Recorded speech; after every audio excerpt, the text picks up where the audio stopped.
Hey everybody, how's it going? Welcome to the HNE Show, and we actually have some pretty cool news, and I guess you could argue rumors until it's confirmed as news to talk about today.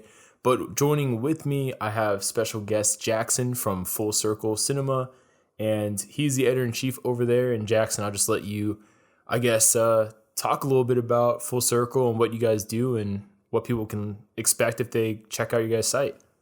Yeah, it's great to be back on the show. Full Circle is very similar to HNE. We covered, the latest in entertainment news, movies, TV, all that good stuff. Things have been a little slower recently, so it's been a challenge to come up with some good content to get out for everybody. But this week was definitely not that case. There's some cool stuff going on and interesting rumors and, more confirmed stories and some just stuff to talk about, which is always good. Yeah, it's definitely, I think, slow would be the best way to put it. Just like, usually we'd be talking about probably how Black Widow, based on the contents of that film, would be setting up for XYZ in the future, whether it's Thunderbolts, whether it's something in the Falcon and Winter Soldier, whatever, right? Like usually we'd be doing that and maybe getting more, not teasers, but maybe like some more promotional material for upcoming stuff like WandaVision, Falcon and Winter Soldier. But instead we're at a really weird place where we're just kind of like, little bits and pieces come out here and there, but nothing really, I guess, definitive would be the right way to put it. So it's a weird place to be in, but we have a bunch of topics for you guys today to check out. If you guys are listening to this on an audio only platform like SoundCloud, Spotify, Apple Podcasts, Google Podcasts, the full audio, you guys will be able to hear the whole thing in just one go. But if you're listening to this on YouTube, before we get into the first segment, we upload this in segments. So to check out the other segments, just check out that upload or wait until the weekend after the segments are Check the weekend after the segments are posted individually, and I'll post the whole entire audio there as well so you guys can check it out. But I'll try getting most of the segments up as possible to not overload feeds. But the first segment we actually have today, I'm pretty excited for, because Jackson, I know you guys at Full Circle were posting and reporting about this, but it seems like we're getting some really cool MCU projects, Disney Plus, maybe just films, but some cool stuff coming out. I don't know if you want to kind of talk about it a little bit. Yeah, so I mean, they all came kind of fast and heavy this week. Various projects being further in development at Marvel Studios. These were all properties that were sort of rumored already, last year, the year before, things like that. People, hey, this thing may be coming. This thing, Feige and company are attempting to look into this, but it looks like actually some of these are getting concrete. The grids are coming out. People they're taking pitches for these stories. They're looking into whether to make them into a movie or show. So they're planning them into what I would assume is Phase 5. Yeah, that's given what I that think Phase too. 4 is pretty set in stone, I would say, at this point, and if the writers aren't attached and there's not directors and talent attached, that would probably have to come down the line. So I would assume these will all be down the line, even further. But yeah, these are three properties that are definitely vastly different in different corners of the MCU. But I think it's interesting for sure. I'm not trying to get my hopes up too much, just because these are in early development and these things typically aren't meant to get out.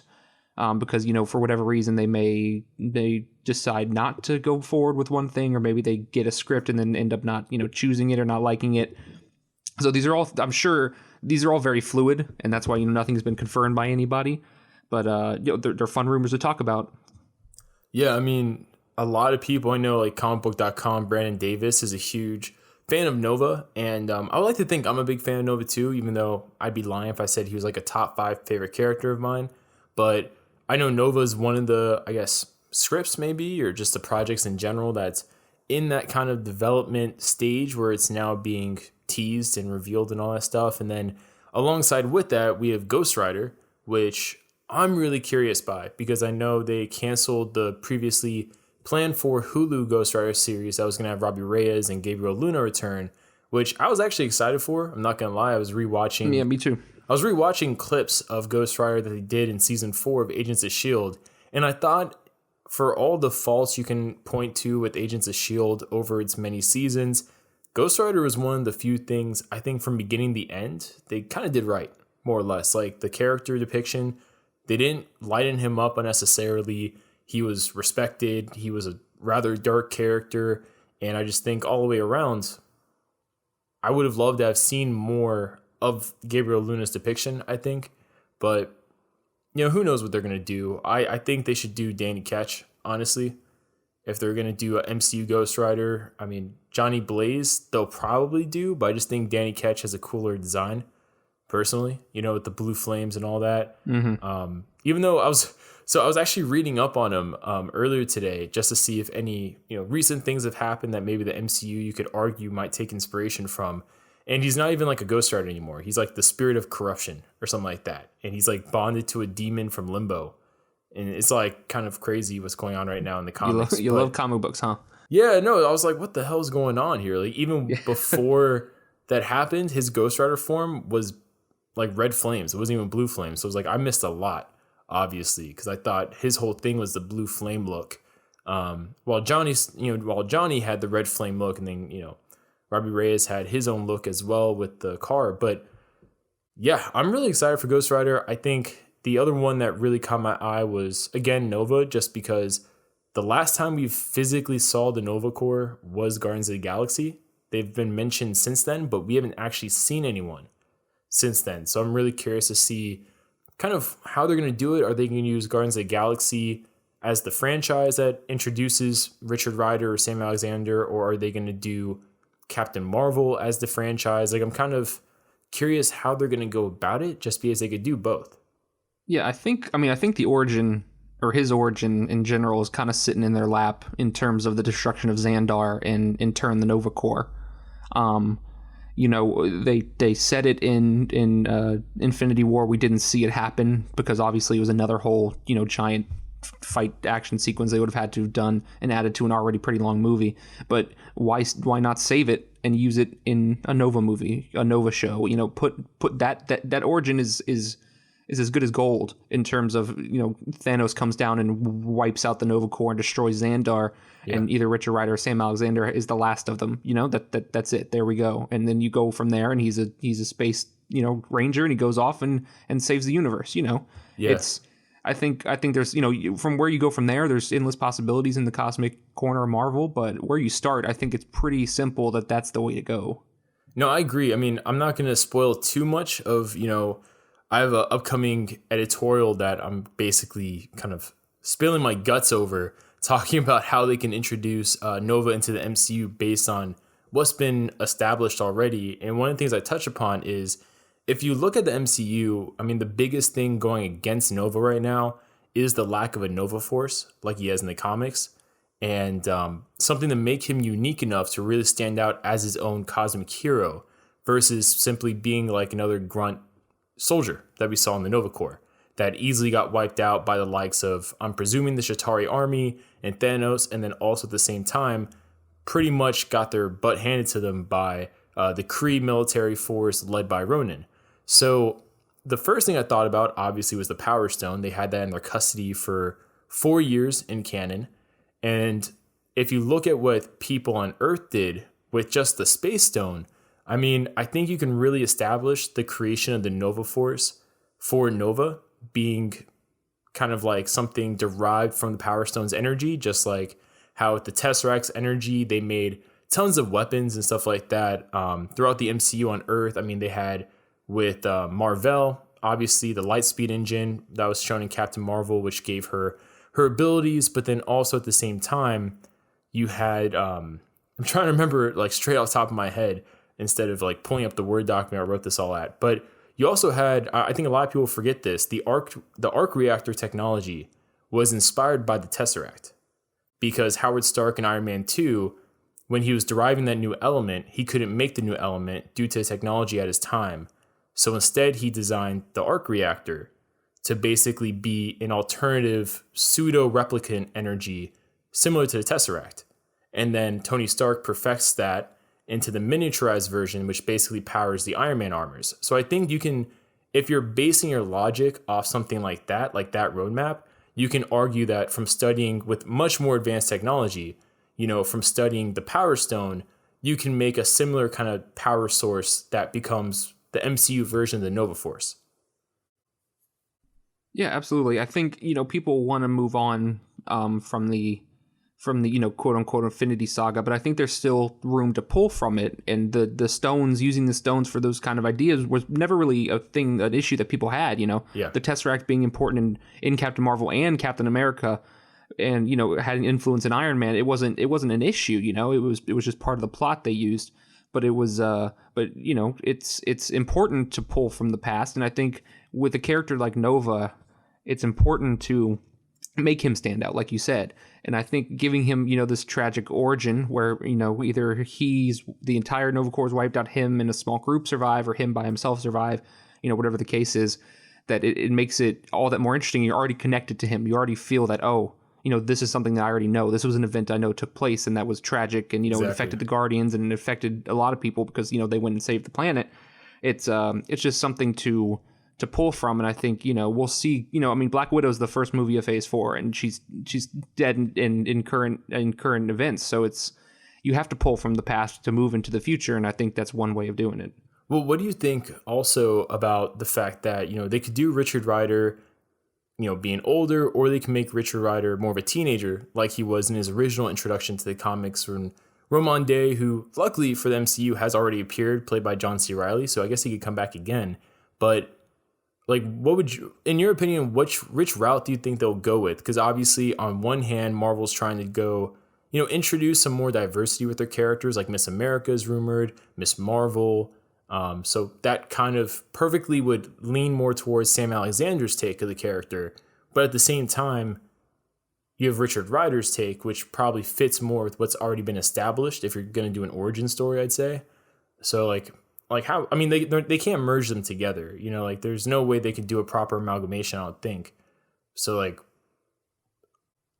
what do you think? I think a buddy cop would work, but I don't necessarily think you need the two. I think there's, enough on one or the other. If I had to make the decision, I would probably skew younger. And if that was Sam Alexander, that would be the case. I know the Champions is a popular comic group right now with Miss Marvel and, Miles Morales and Sam Alexander. So I think that, having a younger core, because we have all the older heroes, we have the established heroes that but these younger audiences need people to connect to, and Spider-Man is there and Miss Marvel is coming, but it's important to keep youth and keep these actors in here for a while and keep them making movies when they're popular, because some people can only go for so long and some people get older, and that's true. It's just the case. But locking down for a franchise, and I think Nova is a character that could potentially be a franchise. He's not the most well-known character right now to the general public, but it's a character that has a lot of history in Marvel, and people will learn to love. So I think it's definitely a conundrum. That may just be, they may want to see which writers they attach, which pitch they take, depending on which version. Maybe two different characters. it's unclear which character they've chosen. No one has reported on that specifically, but I think there's room for both, but I think they should. I would skew younger from the start. Yeah, I probably wouldn't do high school. I'd probably do college. But I do Richard Rider personally, just because you can already do the whole Xandar destroyed, Roman Day goes to Earth, that whole kind of origin story.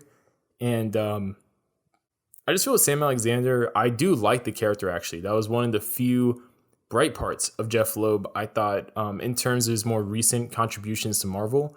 And for those who don't know, it was inspired by his son, I believe, who ended up dying. So it's definitely, for Jeff Loeb, it was a very sensitive character. And you could definitely tell that level of care in terms of how the character was written and really delivered to Marvel Comics. One of the few recent, I would say, superhero editions that felt really fresh in a lot of respects. But definitely, yeah, I think Nova has definitely probably more potential than, actually, scratch that. Probably him and Ghost Rider have the most potential out of the reported characters being developed for MCU editions. They could both be main staples for a long time. And besides them and, besides Ghost Rider and Nova, the two that was really interesting to me, the first one was Ironheart, I gotta say, because she is such a new character. I think she's been around for 4 years. So the fact that in 4 years time span, similar to how Miles Morales got his animated movie, it's just kind of like nuts how quickly they're moving with some ideas. And then also Secret Warriors, which, is interesting because between Ironheart and Secret Warriors, both made by Brian Michael Bendis, and then also it looks like the MCU is skewing into the Dark Reign storyline, written by Brian Michael Bendis. We're getting a lot of Bendis going on here. I don't know if people are realizing that. Like, yeah, I mean, he was very, very popular in the early 2000s, mid 2000s, into the 2010s. He was on top of his game. He was one of the bigger writers out there, and I think his stories were prominent and they were important. I mean, I love Dark Reign. Ironheart is definitely a newer character. Yeah. But the premise of the character is so flush with ideas and things that you can pull from and directions you can go. It just opens up an entire world where it's like, well, and also she doesn't have this deep comic history that people would be upset if you change this or you change that or you move this or that way. She's not set in stone. So it's kind of this thing that they can maneuver around and play with a little bit, which is something that the MCU does very well. Yeah, I mean, Jackson, what do you think about this? So just like with Nova, I had written, I think this comes out in like a week, so I'm not going to try spoiling too much. But I wrote a whole thing about how, just like with the Nova thing, how they could basically, based on what's been established already in the MCU, do Ironheart. And I was actually surprised by how much has been established for the most part. I mean, you have the whole, the character in the comics went to MIT where she built her first Iron Man-like armor. In Civil War, they established the whole Stark scholarship thing for MIT students to fund their inventions. I mean, at the same time, the MCU has a habit of doing amalgamations of characters. I don't know if they'll do it for Ironheart, but in Marvel Comics, War Machine had a niece that was also like a genius, basically, of mechanical engineering and computer science and programming, tutored by Tony Stark for a while. So I'm curious to see if they might do an amalgamation, because you even touched on it. Ironheart's a really new character, not too much, I guess you would say, core lore to the character that people would be super upset at if they changed. So I would be not surprised if they somehow changed it so Riri Williams is an amalgamation of the comics version plus Lila Rhodes and make her the niece of War Machine. And then maybe Don Cheadle somehow can appear in that Disney Plus series and kind of be any reason to keep him around. Yeah, I mean, so one thing that's really kind of always been on my mind with Don Cheadle's portrayal of War Machine is the fact that they tease so much with him, like missions he's been on and things he's done, and he's super like confident, right? He's constantly poking fun at Tony as if he's like, I basically pilot the armor better than you do and you made it. But they never really show us, that like they give us little clips here and there of him in the armor, but never full adventures. And I know they were going to try doing that solo film at one point and it kind of fell through. But I think this would be really cool to kind of see Don Cheadle's War Machine post Endgame really kind of stepping up in that kind of role in terms of being basically the only Iron Man left, especially because he has the military connection as well. So, definitely I can see him really being, I guess, like, taking it really seriously and serving his country still as War Machine, maybe as Iron Patriot again, because the Endgame armor was basically Iron Patriot 2.0. But I'd be really curious to see what they could maybe do with the character, connect it. I mean, I think fans would like it because basically Rhodey's the only other character besides Pepper and Happy that could possibly give a blessing to be like an Iron Man type character. And he would be a clear way that Riri Williams could get access and tools to a more, I guess, advanced kind of armor, so to speak, instead of whatever hodgepodge armor she builds on her first go. So I think it makes sense to some extent there, just like how Spider-Man Far From Home needed the Stark tech to make his final suit. But yeah, I guess we'll see what they'll do. I mean, they're doing Secret Warriors as well, which I know is kind of an interesting one, because didn't Agents of S.H.I.E.L.D. do that already? Yeah, they already had a version of the team on there with Quake and Yo-Yo. So I find it hard to believe that they would do a sequel show. I know they're planning to develop some shows for MCU-based shows on ABC. It's hard for me to believe that they would do that. More Chloe Bennett is never a bad thing. No, and she got so much better as that show went on. Really I fell off of it a couple years ago, but And I watched up through season 5, I believe, and she got so much better. And the show it found its audience, and it wasn't for me at the time, but I'm sure I'll go around and revisit it at some point, because the first few seasons were some good stuff, and the way it connected to the MCU was it was something that I really enjoyed. So I mean, we'll have to wait and see. I think but just because that they axed the Ghost Rider show, and they Hellstrom's going to be a limited series now after they planned that whole thing. I think that it's very clear that they're moving past the Jeff Loeb era of TV. I agree. All that stuff, and I think leaving that thread is just something I don't know if I can see Feige doing. Yeah, and I mean, and just to close this segment out before we get to the next one, I think one of the cleverest things Marvel TV did was basically with the Agents of S.H.I.E.L.D. universe, they said it was a separate timeline. So, like, basically, it was a parallel timeline to the main MCU universe, just like how in Endgame, they went to all those different parallel timelines, like the Battle of New York and all that stuff. So I think that was really clever that they did that, because it allows it to be canon to the MCU multiverse, but it's not, the same timeline literally as what the movies are in. So it kind of lets them, if they want, you could argue, pick and choose from the TV shows what things maybe are relevant to carry over, whether it's characters and stuff like that, actresses, actors, without needing to take the whole thing. And then also that kind of helps with the whole Inhuman stuff that they did on the TV show, but never once referenced in the movies. But yeah, I think it's really cool. I mean, we'll see what happens. We'll see what actually comes to fruition and what kind of falls through the cracks, I guess. But our next topic, which I'll let you kind of take away, the beginning parts of this, because you actually championed it to me when we were first talking topics here, but it looks like for live action on Disney Plus, we're going to be seeing the return of Boba Fett and potentially Anakin Skywalker, played by Hayden Christensen, which will be a huge deal, I'm sure, for a lot of Star Wars fans. But what are your thoughts on this, especially the Boba Fett stuff? Yeah, so let's start with Boba Fett. When that news, came across my phone when I was scrolling Twitter, it didn't surprise me, but it really excited me.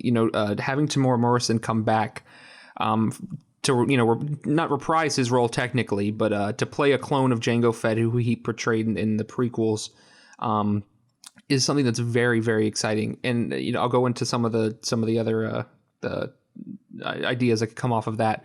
But last in season 1 of Mandalorian, when the episode 5, I believe it was, when they revealed that there was some mysterious figure who happened to be on Tatooine, who was following the Mando, and they had very iconic the sound of the I can't think of the word.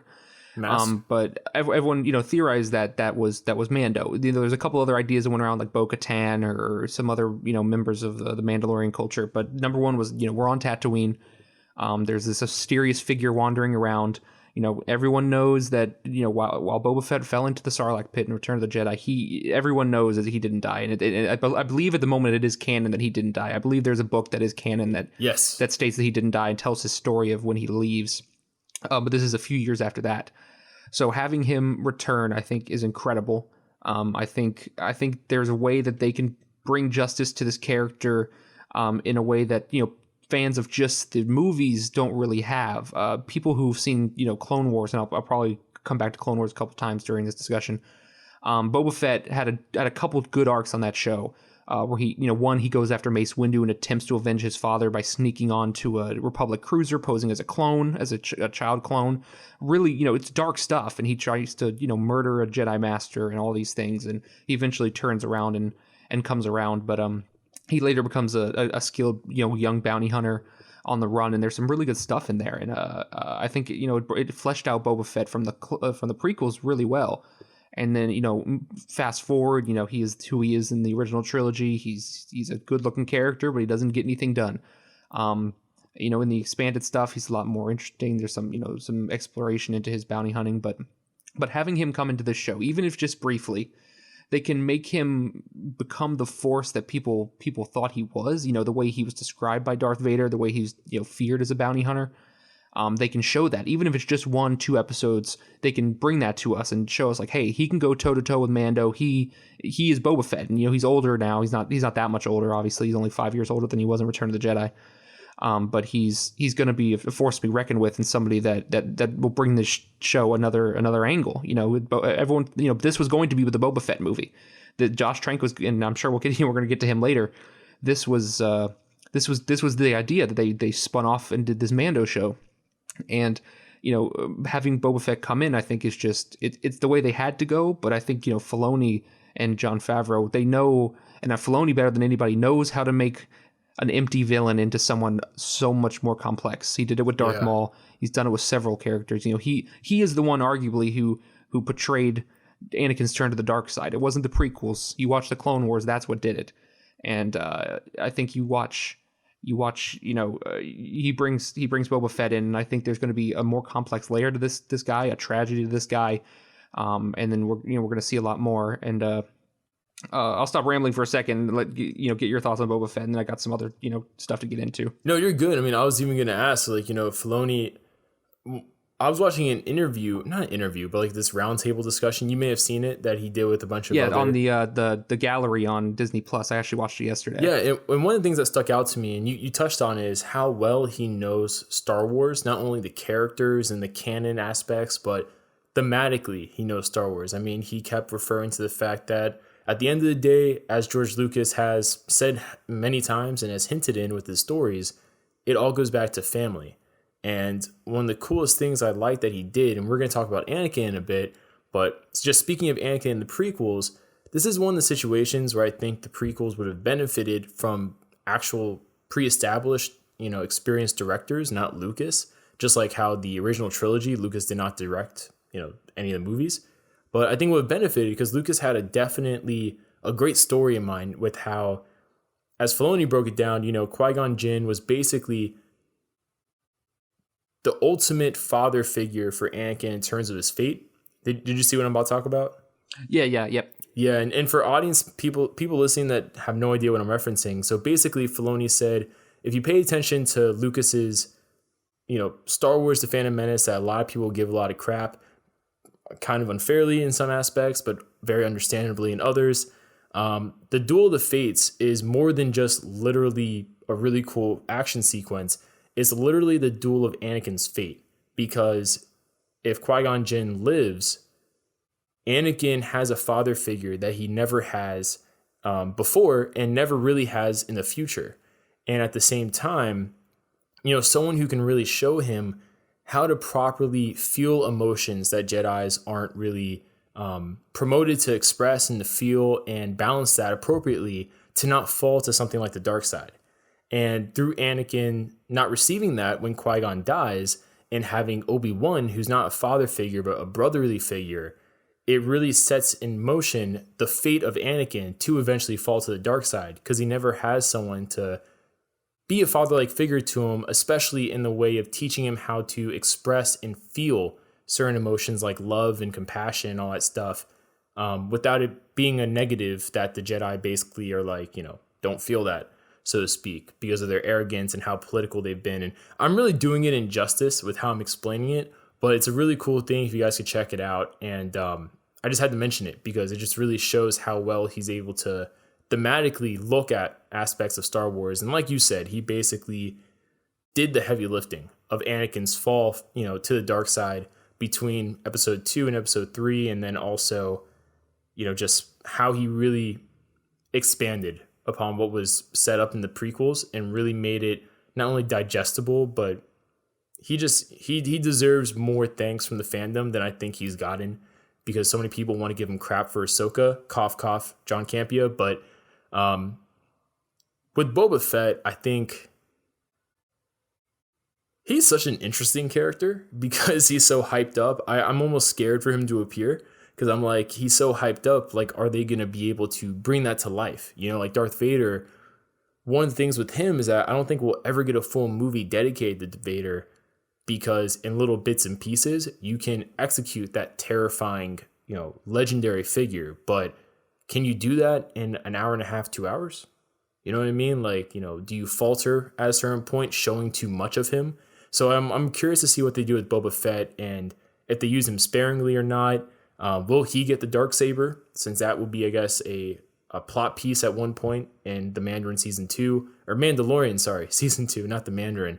So yeah, I'm really curious to see what they do with that character, and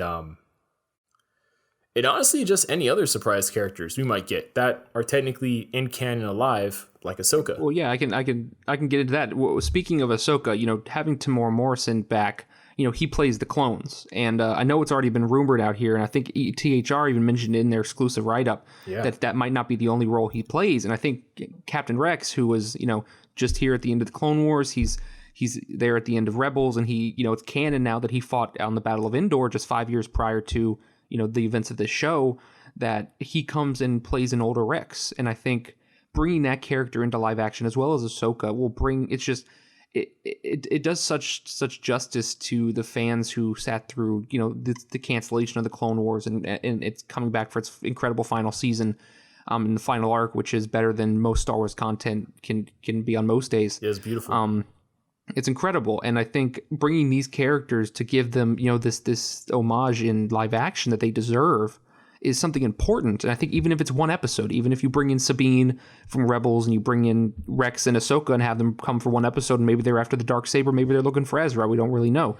But having that be in a show like The Mandalorian, something which is also universally loved and things, and just bringing these characters in for a one-off episode, the same way they do a one-off episode where he goes with the Suicide Squad type crew and escapes the thing. You can have these other characters from the larger universe come in and put their stamp on a show that features just a baby Yoda and a Mandalorian. Yeah, it's not this big scaling epic that has everything going on. It has a few things he travels around and gets into hijinks, but having them come in, having Boba Fett come in for an episode, it praises all of the aspects of Star Wars and all of the different eras that people have fallen in love with. Something that this season of Clone Wars did very well, which was it paid homage to almost every type of Star Wars. There was things connecting to Rogue One. There was things homage to things in The Last Jedi, and even in Rise of Skywalker. Things every episode that were like, hey, we love Star Wars, and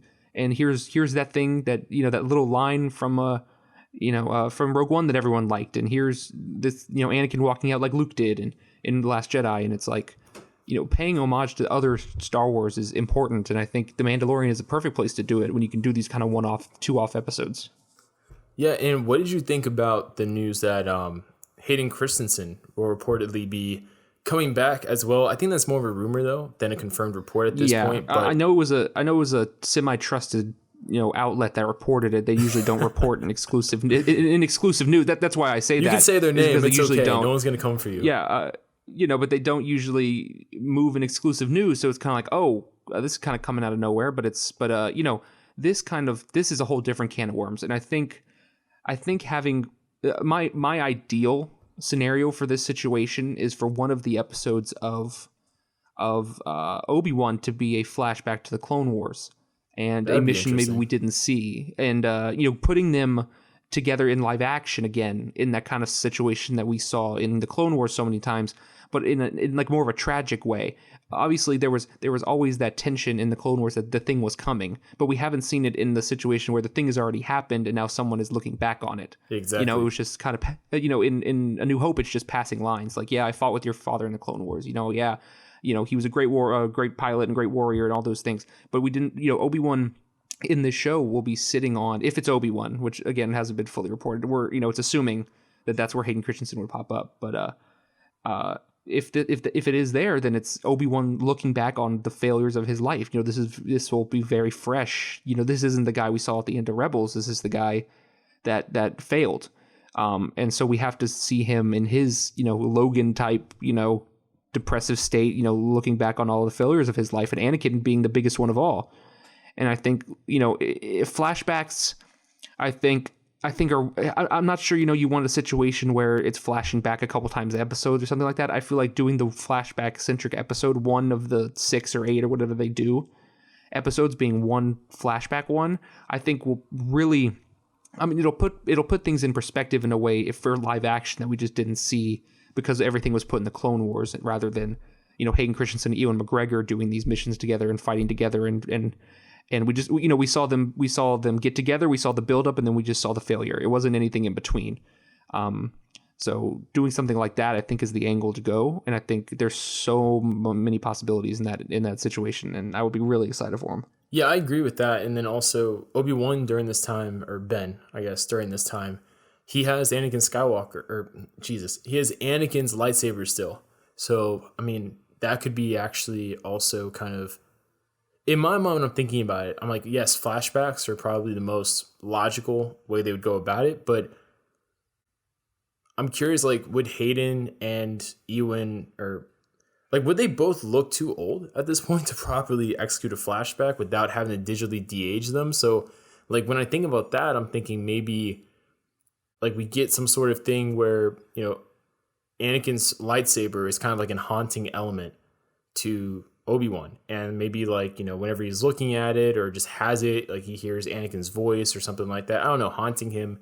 Just, like, maybe something like that. I don't know exactly what they would do, but I'm really crossing my fingers that at the end of the day, it's not for the Kenobi series, just because I think I'd rather see what kind of resolution that Anakin and maybe Anakin's ghost, I should say, and maybe Luke had.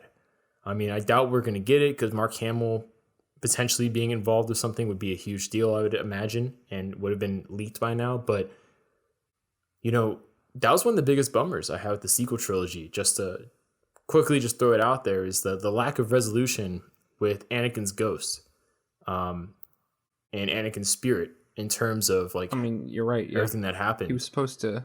Yeah, I mean, every time a new movie came out, it was rumored that he was going to be in it. I mean, there was concept art for The Force Awakens of him being there.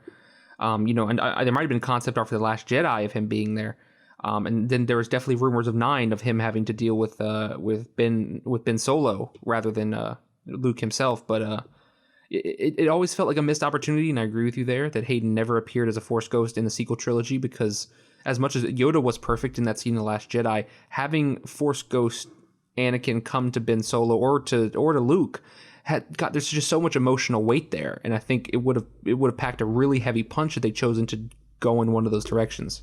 Yeah, I mean, I think just to dwell on it for a bit before, you know, we move on to the next topic and everything. I mean, just in my mind, you know, I think the reason why they didn't do it was because it would make a logical loophole in the whole Kylo Ren thing, like him idolizing Vader amongst other things, but also at the same time, I do think if they were to have Anakin's Force Ghost be involved with any of the films, the film to have it would have been The Last Jedi. And like you said, you know, that scene with Yoda was very well fitting, and for anyone who watched the original trilogy, it made a lot of sense because of Yoda's mentorship of Luke. But at the same time, when you're focusing on the failure of the Jedi, and you're focusing on the ways of the past, and Luke kind of grappling with his own failures and his own vices, if you will, with regards to his trials and tribulations,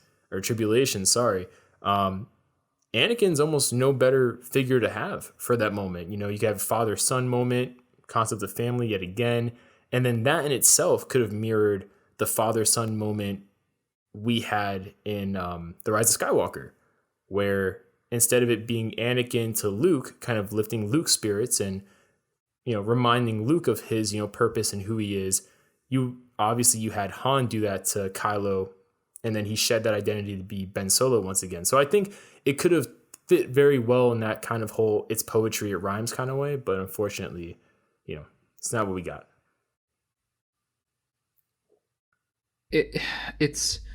There's a lot of missed opportunities in the sequel trilogy, and I think it's you know, we could sit here for hours going on all the things that they missed on. We probably have, but so I'm sure. I mean, I've talked about it endlessly for months. We talked about it, you know, I know at least on one occasion. So I think it's rough. I think I want Hayden back. I've wanted Hayden back for a long time. He doesn't get. I know fans have come around on him, but I think, you know, he still gets a bad rap, and I think, you know, Lucas didn't do anyone favors in those movies, and I think it's unfair. I mean, Ewan is he's another tier actor. It's hard to say that. You know, him and Natalie Portman, they're Oscar caliber actors at sometimes. Yeah, but even it's Natalie, not fair to, you know, put them on the same. She got right, a lot of you can't put them on the same that. pedestal. Yeah, you can't put him on the same pedestal as, you know, maybe so, you know, no one ever said Hayden Christensen was going to win an Oscar, but you know, give him a fair shake. That, you know, that's all.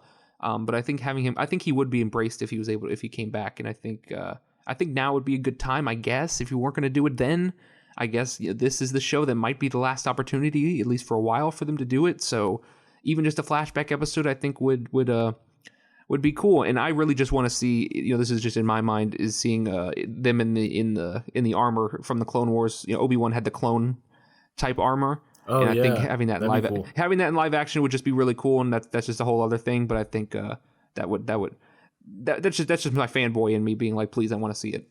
Yeah, no, and you mentioned Josh Trank before. What do you do again in with regards to Star Wars? I totally forgot if he did something. Oh no, he was attached to Boba Fett. That's right. Originally, he was originally attached to Boba Fett. I blacked that out of my mind. Yeah, but a lot of people have before he got kicked off, and then I guess now he's saying he left before they fired him. Sure. But whatever spin, we'll talk about it. But he was doing that before they spun that into the Mandalorian. Yeah, and so speaking of Josh Trank, that's our next topic here. So Josh Trank, he's doing press publicity, whatever you want to call it, promoting the upcoming film Capone that he did with Tom Hardy, which I really haven't checked out any reviews of it, so I can't speak positively or negatively about it. But of course, naturally, since that's his big comeback film, they talked about his prior film, which was Fanforstic. And there's a lot of things to be said. And just to do a quick recap before Jackson, I definitely want to get your thoughts on it, your reaction, if you will. But entering pre-production of the movie and writing the story, doing pitches, Josh Trank reportedly barely did any research on the Fantastic Four, whether it was watching cartoons, prior movies, reading comics, which actually angered writing partners of his because they did research and they would present certain story concepts, characters like villains, and how maybe to either explain superpowers or supporting characters that maybe should be introduced. And supposedly Josh Trank wanted nothing of that. If it didn't come from Josh Trank, he was not interested. He also controlled the process between pitching ideas to the studio, telling his writing collaborators that they can't do that unless he's present. And even when he is present, he is the one who speaks. When they did start filming, the final act wasn't even written yet. Then when they released the first trailer, Fox reacted very negatively to the social media responses and spent an extra $10 million on comedy-focused reshoots to lighten up the tone, which kind of reminds me of Justice League a little bit. And also, Fox hired film editors and producers to restructure, remove certain scenes, and reshoot things without Trank's direction. And he described it as he would come into a studio, or I guess come to wherever they're going to be editing the movie, and before he even got there, they would have already done a bunch of editing and then basically presented him two options that was a yes-no answer kind of thing to. But it was more or less them telling him, we did this, and we're just basically telling you that we did it, and that's how it is. Also, Miles Teller and Josh Trank had some conflicts on set and also during the press tour junket. So I guess at one point, Josh Trank sent an email to everyone basically being like he thinks this is a great movie, and Miles Teller responded to the email saying, I don't think so. Which is kind of funny. And then upon the release of the film, according to Josh Trank, the comments he made about, the film really tarnished his friendships with certain members of the cast and crew. And also, Fox estimated that they lost about $10 million in opening weekend box office due to his comments on Twitter. So a lot right there. What are your first thoughts, your reactions after hearing that? Doesn't this make you want to just run and join a Josh Trank movie as soon as possible? You just want to jump right into that production? Yeah, I'm curious if Michael B. Jordan actually was one of the cast members that was kind of. I would have to imagine. Upset. I mean, he was on the rise. This wasn't his. He hadn't hit his stride yet. It was a year or two before that. But this guy was on the up and up, and has become one of the hottest stars in Hollywood. And I feel like Kate Mara, she's a great actress and was big on House of Cards. And Jamie Bell has been in a lot of stuff. He's great in in Rocket Man. These are legitimate, good actors, and they come in. I mean, I've heard other stories of people saying Miles Teller isn't a great person to work with, but this movie just seems like looking at all these comments, it seems like it was doomed from the start. I mean, just the attitude and the way that they were butting heads and all this stuff, it just didn't seem like it was working. It just didn't seem like Trank was on board with what everyone else was. Maybe that's, it's hard to say. Maybe he was trying to take it in a new direction because, things that were failing, and, the first two movies weren't, they were fine, but they didn't do the Fantastic Four justice, and they were campy, and they were, all funny and all that. But, maybe he was like, well, I'm going to take it in a different direction, but I mean, not doing research, not taking ideas, being like a tyrant over the production and your writing collaborators. It's not a good look. I mean, he's had a lot of issues recently. I mean, tweeting out that before the movie, I mean, that's just, it's irresponsible. And I think it's unprofessional. It's unfair. Yeah. It's unfair for people who did work hard on that movie, whether it was, the reshoots after or whatever. I mean, it's unfair to those people. And I think, coming out all these years later, everyone has always wanted to know, what happened on Fan Four Stick. There was all the he trashed the rental house and all these things that have come out. But people want to know, and it's hard when these directors come out and then just start spewing stuff, and it's like, well, you're painting your story. We have this other story. We'll never truly know what happened. But I think based on everything and all these comments, I just think from the get-go, this was just not going to work. And it's unfortunate because the first bit of that movie isn't too bad. It gets really bad after the time jump, after the 1 year later, which was clearly the reshoot point. But before that, it was a weird take, I guess. But it wasn't the worst thing you'd ever seen. It wasn't Catwoman, it wasn't Green Lantern yet. But the first half was good to me. I'm just I was enjoying it for what it was. I was like, this is a different take, and it's a weird, different version of the Fantastic Four than we're used to, and these characters are a little different. But it wasn't anything that I was like, this is abysmal, I'm walking out. But eventually it got to the point where it just fell apart completely, and it was clear where the point was. I mean, the time jump just made it blatantly obvious where the movie went wrong. Yeah, I mean, the thing that really sticks out to me just about the whole Fan Four Stick thing is, first off, starting a movie like this without even having an ending planned, like not even planned, but like written at all, like that just kind of, that's kind of Fox's fault for even greenlighting it to start production in aspects of filming, before having that completed. Like that should have been, you should always have your beginning, middle, and end. You know what I mean? At least. Like, say what you will about the original Iron Man film by Favreau and Robert Downey Jr., but at least they had their beginning, middle, and end more or less always planned out, and they just kind of improv'd along the way to get to A, B, and C. But I can't even fathom not having the ending of your movie. Like, what are you building to? You know what I mean? Like, when you're writing, like, you're just writing to write? You know what I mean? Like, you got to have a story in mind. You would think a narrative you're going towards. And that was kind of shocking to me. And then also the fact that I always knew this movie when I was reading all this stuff. I was like, this was going to be doomed. And I almost feel like it was the ego of Josh Trank, because to not do research on the Fantastic Four and to not listen to writers that did, trying to tell you certain things about the characters, whether it's supporting characters, villains to include, whatever, right? That's not the kind of person I think you should ever want directing a movie like this, because these movies flourish off of fan service.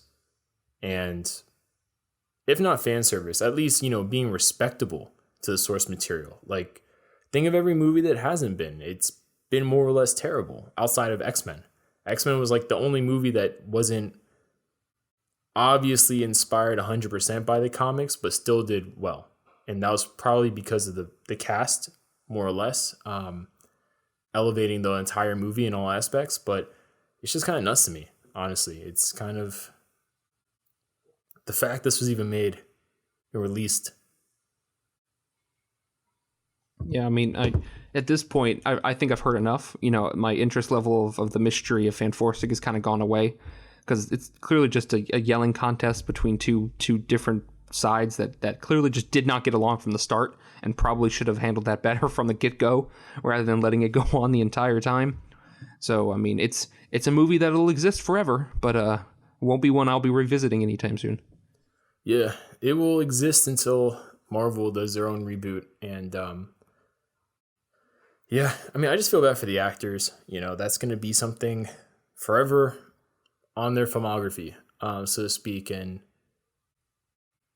yeah. Yeah, you hope one day they can laugh about it. You know, Ryan Reynolds consistently pokes fun at Green Lantern, and one day, you know, that cast will reunite and joke about how bad Fan Forstic was. Yeah, exactly. And going into our final topic, we have Superman supposedly is back in development more than, instead of being shelved like it was before, since Warner Brothers is not, I guess, exploring a Supergirl film, which is interesting because that could mean that post The Witcher success, they're more open to Henry Cavill, coming back and maybe kind of unstalling those reported contract, I guess, issues that were going on between both sides. And then also, it may also lead to them doing a reboot more in favor of how, Robert Pattinson's Batman has been, I think, so far reported as a reboot of the Ben Affleck one instead of a prequel. And then this was flying around forever after J.J. Abrams signed that exclusive deal with Warner Media, but he at one point was trying to do a Superman movie that also included for screen testings Henry Cavill. So it'd be interesting but it'd be interesting to see if J.J. Abrams does a 2.0, a Superman flyby. I always want to say flyboy, but it's flyby. But it'll be interesting to see if he kind of does another take of a Superman film. But what do you think about all this? I mean, I would just wish we'd leave poor Henry Cavill alone. Like, can we just be consistent with him? Let him do it. I want a Man of Steel 2. Not technically Man of Steel 2. I love Man of Steel. I think it's the best of the Snyder era of the DCEU. I think it's a movie that got a lot of hate because it took a different approach to Superman than a lot of people were used to. I agree. Yeah. And I get it, but we had the Reeves and we had the Smallvilles and we had these portrayals of the character. And I think taking this different angle wasn't such a bad idea. People decided they felt the way they felt about it, and that's fine. But I don't think that should shaft Henry Cavill into the role. I think, BVS did him wrong. It did him dirty. Didn't give him enough screen time. He was wasted in that movie. And even in the Ultimate Cut that people praise so much, I still don't think he gets enough to do in that. It's a Batman movie featuring Superman and Lex Luthor. I mean, that's really what it is. And then I don't even want to talk about Justice League because he was useless in that movie until the end, and they just threw it in there, and Joss Whedon did what he did with that, and I didn't, people enjoyed that, but I thought it was campy. I thought it was way too on the nose, and I didn't felt like it worked. I think a pair of fresh eyes on Superman is important. Is J.J. Abrams the guy to do it? I'm not sure. He wouldn't be my first choice. I would tell you no, but he would not be my first choice. He'd be higher on the list than some people, but I feel like he's run his course on these genre movies. I think he's a great producer, and he should fall into that, and then hit whatever other movies that he wants to do from time to time. But I don't feel like he needs to continue to get blockbuster after blockbuster. He's a good filmmaker, and I'm not going to take anything away from him. I very much enjoy his Star Trek movies, even Into Darkness, which people hate on as well. I just think that we need a pair of fresh eyes on this, and someone that's going to take it in a new direction. I hope we get a Man of Steel 2, and I hope Henry Cavill comes back, and I hope there's a Superman in the DCEU because he is Superman. He's the beacon of hope in that universe, and I feel like that that deserves to be represented. But I never thought we needed a Supergirl movie. It's clear that they probably didn't enjoy the script that they commissioned, but I guess we'll see. Yeah. I have a theory on the whole Supergirl thing. I think they were all gung-ho to make it until I think this is a side effect of Harley Quinn, and not because Harley Quinn's a female. That's not what I'm saying, but because Harley Quinn was really the whole Birds of Prey movie was a really ambitious kind of take on doing more of a spin-off kind of movie in terms of not the Trinity and not like a Justice League team kind of film in terms of one of the members.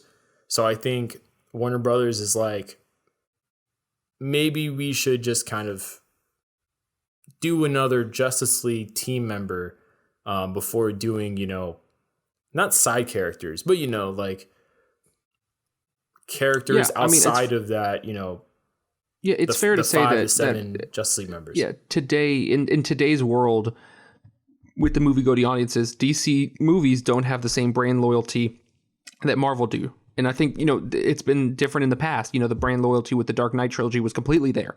Everyone went and saw it in every single movie. But as an expanded universe, they just haven't gotten to the point where they can just throw out any property and it's going to blow up. Exactly. Guardians of the Galaxy was the first attempt Marvel did at that, and it succeeded, and the second one succeeded even more. But it's getting to that brand loyalty point where people are like, yeah, I want to go see the next DC movie. It's the DC movie. We have to go see it. But they're not at that point yet. And as good as Shazam and Birds of Prey can be, I'm not big on Shazam, but Birds of Prey, they need to get to the point where they can throw out these properties and people will be like, yeah, we have to go see them. But that takes a lot of effort, and that takes another Wonder Woman blowing up and another Aquaman doing really well and things like that. Where they're on the up and up, but they have to keep pushing and keep people interested. Exactly. I mean, like, the Joker is, a lot of people are going to point to what I said and be like, well, what about the Joker? And I'm like, well, the Joker is one of the most popular characters ever. I mean, if you made a Black Mask movie exactly like the Joker, but with the Black Mask, it wouldn't break $1 billion. You know what I mean? So, like, it's all about the name value sometimes. And honestly, I actually do personally think a Supergirl movie would do well, because I think more people than maybe Warner Brothers would expect would actually go to see a Supergirl film, especially if you're promising things like exploring more of the Man of Steel universe, Krypton environment, that whole stuff. Like, people are going to come out for that. I really do feel. And especially if maybe you're leading towards a promise that the next Man of Steel 2 movie, which would presumably feature Brainiac, spinning off of whatever Brainiac Foundations was in the Supergirl film that was rumored, having Man of Steel 2 be a team up of Superman and Supergirl versus Brainiac would be great. I feel like a lot of people would go to see that. So, like, I do think Supergirl would have worked in a lot of ways. And that's how I would have done it personally if I was a producer at Warner Brothers, just see it as a break from Henry Cavill's Superman, but also as a way to lead towards Man of Steel 2 if you so desired. If not, just do a Supergirl 2 with Brainiac as the villain instead of whoever they would do in the Supergirl 1 movie, which in my opinion, I would do like, I don't know why it came in my head, but I'd probably do like Warworld and like, I think that would be a cool one, honestly. But yeah, I'm really hoping this means that Henry Cavill, the talks between him and Warner Brothers is kind of, the ice is melting, so to speak, just because I know he's still been a huge champion to play the role. And I think it's worth mentioning, not a character, sorry, but an actor, a figure at Warner Brothers currently that has a lot of clout and a lot of box office all over him is The Rock. And The Rock is good friends with Henry Cavill, both in the acting world in terms of how the whole agent stuff works and all that, but also in terms of like personally, like they've been on each other's Instagrams, they've been, seen together, hanging out, they've spoken very well of each other, they've referenced each other a lot, especially The Rock referencing his interpretation of Superman. So if there is a person who could really, just like how Hugh Jackman did for the Deadpool movie, if there is someone who can advocate to get a Man of Steel 2 made, it is The Rock. And I think he would definitely do it. So I would just say that to Warner Brothers fans or DC fans out there, don't doubt it, that it could still happen, because if Henry Cavill wants it and The Rock wants it, and something like Black Adam's a huge success, his clout's going to grow more. And Warner Bros. Is going to be more inclined to, kind of be friendly towards what he's asking for, especially if they do something like, promising The Rock will produce the movie and be involved, and, anything that will make Warner Brothers think Man of Steel 2 will be box office success, because supposedly that was the big hangup, that they didn't want to pay Henry Cavill what he wanted because they didn't think he alone was box office.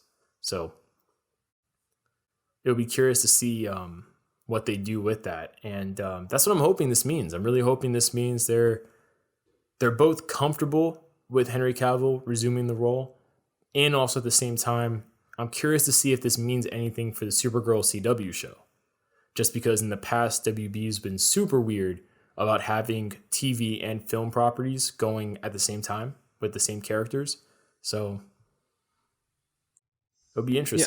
Yeah, I think Yeah, I think Supergirl has a couple more seasons in it. I mean, The Flash is the same situation; only has a couple more to go. Legends of Tomorrow, same case. Don't they have a weird but contract thing right now too with the Flash? Yeah, apparently they weren't able to get the contract negotiations done for next season for Grant Gustin. The show's already been renewed, but he wasn't able to get his contract finished before the quarantine went in, and he said he wasn't going to negotiate until after. So it looks like he may, I don't know what that's going to do for production on season 7, but they're going to have to get that figured out. Because the show's got cut several episodes of the season finales this week, and it's 3 episodes behind where they were going to be in reality. So you know what they should do, right? What? This would have been a perfect time for a Flashpoint storyline. Focus, on Wally being the Flash. Don't have Barry appear until later. Like, have them find Barry, kind of Odin style in Thor Ragnarok. He's like some kooky homeless guy or something. I don't know. You're not wrong, but they've kind of crapped the bed on 2 counts on that one when they've already attempted to do the Wally storyline, and that was the end of season 2 into season 3, and then the end of season 3 into season 4 is when he gets trapped in the Speed Force and he comes out and he's a crazy loon. He's all raggedy and it's such a mess. This would be a great time. They've thrown everything. They've thrown everything out and just kind of see what was sticking. This last week got me really frustrated, just how annoyed I was with the show. It's been a while since I was that mad at it. I did not watch it. I asked someone about it, and they described it to me as Iris and her amazing friends. I guess Barry's like barely in it, he said, which is really infuriating, especially the fact that even when he's in it, he's like not the Flash. So it's like... Yeah, his powers have been gone for several weeks, and Iris has been stuck in the Mirrorverse for for 6 weeks. It's been way too long. Damn.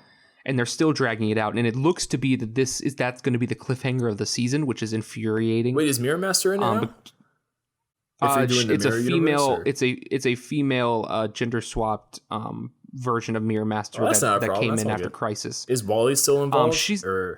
Wally came back for 1 episode and then he left. Honestly, they better pay that actor some money, because he might have to carry this show for the first half while they're doing the Gustin stuff. We'll see. The issue, the only saving grace there is that production is already probably going to be delayed in general, or it maybe at the same time. Who knows? But it's all fluctuating. So, maybe this isn't as big of a deal as they made it out to be. But it was weird they didn't get his contract finalized for a season that was already renewed. Yeah, isn't that weird? What type of? It was a little weird, and maybe we don't usually hear about these kind of things because we usually don't get stuck in quarantines for 2 months, but it's a weird situation that comes out, and then it's just those shows only have a few more seasons to go. Superman is starting though, and that's kind of where that we can wrap this argument up, is that he putting him on a show, and if they do another movie, then that kind of throws the rule out of the window, and people they move away from that silly rule about people not wanting the same characters on TV and movies, even though they're 2 completely separate things, and people understand Give that. me Batman, please. I'm not sure they'll ever touch Batman. That should have been what Gotham was. I'm telling you, it should have been early Batman days. Gotham was a whole mess, and I think that show, like Agents of S.H.I.E.L.D., kind of found itself, but I fell off that one too. I fell off the Gotham wagon all over the place super early. But I guess wrapping it up, what is your final thoughts on this topic before we wrap up the whole episode? Yeah, I want a Superman movie. I want another Henry Cavill movie. He's earned another movie. He went through all the BS with BVS and Man of Steel, and not Man of Steel. He's still loyal. And Justice League. This man sat through all of that crap. He got everyone yelled at him about Man of Steel, but this dude is a good Superman. Like, give him the opportunity to be that Superman, and not the campy one that Joss Whedon threw out, but a real complex, deep Superman, and throw it out there. Come on, it's there. Like, people want Superman stuff. We like Superman. The not to go back to the CW very quickly, but the Brandon Routh Superman on Crisis on Infinite Earths was the highlight of the crossover, and the way they did that, it was so easy, because Superman isn't that hard. He's not, it's hard to, Superman is there, but you have to build the thing around him to make it work, and the last 2 movies just did not do that. I agree. And is that your final thoughts on it? Yeah, I want him back. That's all I gotta say. Yeah, and I want to echo the same sentiment. I would love to see Henry don the suit and the cape once again. I think a Man of Steel 2 would work really well, and honestly, I think you don't have to do a total reboot of the DC universe. I mean, they kind of did it with Shazam and Aquaman, where they just basically pressed forward and barely mentioned the past events. And I think you do the same thing with Henry, especially because his Superman's more or less reborn. So, kind of new lease on life. You can really kind of start fresh, like a rebranding, if you will, like they would in comics. And, through that revamp, I still think Supergirl, why not introduce her? She could work with Wonder Woman like they've done in some comics in the past, or Wonder Woman trains her for a bit on Themyscira. And I think on top of it also, do Brainiac, do that fan servicey kind of stuff, that will really allow Superman in live action to be Superman instead of someone who's still finding himself. And then I guess, while I wouldn't be opposed to J.J. Abrams directing it, I definitely think he'd be more appropriate for producing it, just because having read his original, I guess, story plans and elements for Flyby, it was atrocious. As a fan of Superman, canon and mythology, it was atrocious. So I definitely would not like to see that. Bringing Henry Cavill Superman back to light, I'd rather see a more kind of faithful interpretation with someone behind the helm that just basically like the anti-Josh Trank. But that's my final thoughts on it. Thanks for those who are still listening to the entire audio, if that's what you guys did. And for those on YouTube, thanks for sticking out through the entire video segment. Let me know down below, what is your favorite kind of thing we talked about? What is something you wish we expanded more upon? Any feedback as you guys can give. And then last but not least, Jackson, for those still listening, where can they find you? Yeah, you can follow me on Twitter at JacksonHayes67. You can follow Full Circle at Full Circle Cine. We're currently taking applications for writers, so if anybody's interested, you can find it on the site. Just a little plug, but find us there.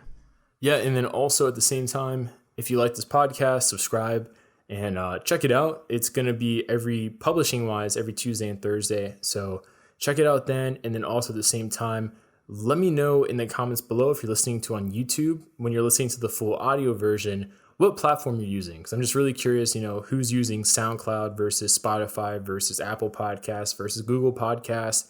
I'm just really curious to see where the kind of distributions of full audio listens are. But with that being said, I hope everyone has a great day listening to this, and we'll check you guys later.